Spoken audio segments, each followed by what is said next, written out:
خیر نبی علیہ الصلوۃ والسلام کو جادو کے علاج کے لیے دو چیزیں الگ الگ موقعوں پہ بتائی گئیں. ایک بات تو یہ بتائی گئی قل اعوذ برب الفلق اور قل اعوذ برب الناس. ہمیں اگر کوئی پریشانی ایسی ہے یا وسوسہ ہے، عام طور سے وسوسہ ہوتا ہے، پھر ہم اس وسوسے کو لے کے کسی کے پاس جاتے ہیں، وہ ہمارے دماغ کو کیش کرا کے مال نکلوا لیتا ہے. ایک تو یہ کیا کرتا ہے، اکثر عاملی بہت تھوڑے ہیں جو خوف خدا والے ہیں، اکثر کیا کرتے ہیں، ڈراتے ہیں. نہ ڈرائیں تو پیسے کیسے نکلوائیں زیادہ. اب تو لاکھوں کا بھی ریٹ ہے، آپ جتنا مسئلہ بتائیں گے اتنا ریٹ بڑھ جائے گا. دوسرا، پردے کی پابندی کم ہو گئی. تیسرا، جھوٹ بہت بڑھ گیا. تو بچنا چاہیے، احتیاط کرنی چاہیے. جو خوف خدا والے متقی ہیں وہ تھوڑے ہیں. تو ہم ان اعمال کو اختیار کر لیں، دونوں سمجھ لیں، مسئلہ ہی ختم. یہ وہ مبارک اعمال ہیں جو جبرائیل امین نے رسول امین کو بتایا اور نبی علیہ السلام نے ہمیں بتائیں.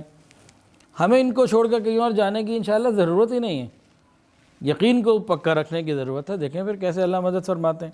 تو دو باتیں جبرائیل امین نے بتائیں. کیا؟ ایک تو قل اعوذ برب الفلق اور قل اعوذ برب الناس. یہ ہم ہر نماز کے بعد پڑھ لیں، صبح شام 3 دفعہ پڑھ لیں، 7 دفعہ پڑھ لیں، ہر نماز کے بعد 1 دفعہ پڑھ لیں. اس کا اہتمام کریں، بہترین کام ہو جائے گا. دوسرا، جو حضور پاک صلی اللہ علیہ وسلم پابندی سے کیا کرتے تھے اور جبرائیل امین نے بھی بتائیں، وہ کیا؟ نبی علیہ السلام رات کو دم کر کے سویا کرتے تھے. دونوں ہاتھ ایسے جوڑ لیے جیسے دعا کے ہیں اور آخری تینوں قل پڑھیں، قل هو اللہ احد، قل اعوذ برب الفلق اور قل اعوذ برب الناس. 1 دفعہ پڑھ کے زوردار پھونک مار دی ہاتھ پہ، اور وہ پورے بدن پہ ہر جہاں ہاتھ جا سکتا تھا، پورے آگے پیچھے جہاں تک ہاتھ جا سکتا ہے پھر لیا. دوبارہ بھی یہی عمل، تیسری دفعہ بھی یہی عمل. تو 3 دفعہ یہ عمل کر لینے سے جسم کے اندر کوئی مسئلہ کور ہو جائے گا، ختم ہو جائے گا. حضور پاک صلی اللہ علیہ وسلم بھی اس عمل کو کرتے تھے، اور جب آپ کسی وجہ سے نہ کر پاتے، بیماری یا کمزوری نقاہت کی وجہ سے، تھکن کی وجہ سے، تو امی عائشہ یہ کر دیا کرتی تھی نبی علیہ السلام کے لیے. تو ہم بھی یہ کر لیں. کچھ عرصے پرانی بات ہے، مجھے ایک فون آیا.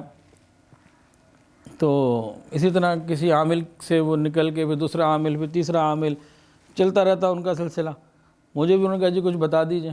میں نے کہا بھئی یہ آپ عمل کر لیجئے، اللہ تعالیٰ مسئلہ آپ کا حل کر دیں گے. جی میں اتنے سال ہو گئے، 8 سال بتائے، واللہ عالم کتنے سال بتائے، کہ بس عامل پر عامل تبدیل کرتے جا رہے ہیں اور پتہ نہیں کیا کیا ہم کرتے جا رہے ہیں، کچھ سمجھ میں نہیں آ رہا، آپ بھی کچھ بتا دیجئے. تو میں نے کہا بھئی حدیث میں یہ عمل ہے، یہ آپ کر لیجئے. خیر انہوں نے کیا، اور چند دنوں کے بعد مجھے انہوں نے کہا جی الحمدللہ الحمدللہ اللہ تعالیٰ نے آسانی فرما دی. چند ہی، میرا خیال ہے 1 مہینہ پورا نہیں گزرا تھا. رات کو سونے سے پہلے یہ کرنا ہے. مشائخ نے لکھا ہے اپنے تجربات میں کہ اگر کچھ، اول تو لوگ ہوتا نہیں، دماغی زیادہ ہوتی ہے سوچ، نفسیاتی مسئلہ. اگر کچھ ہوتا بھی ہے تو رگ اور ریشے کے اندر سے اس کے برے اثرات نکل جاتے ہیں، انسان ٹھیک ہو جاتا ہے. تو جبرائیل امین کا بتایا وہ عمل رسول امین نے کر کے دکھایا، ہم کیوں نہیں کرتے بھی؟ اور ضروری نہیں ہے کہ وہی کریں جن کو کوئی مسئلہ ہو. جس کو کوئی مسئلہ نہیں وہ بھی کرے، سنت تو ہے. اس کی اپنی برکات بے حساب ہیں. ویڈیو کے نیچے سبسکرائب کے بٹن پہ کلک کریں، بیل کے آئیکن پہ کلک کیجئے تاکہ ہر نئی ویڈیو کی نوٹیفیکیشن آپ کو مل جائے.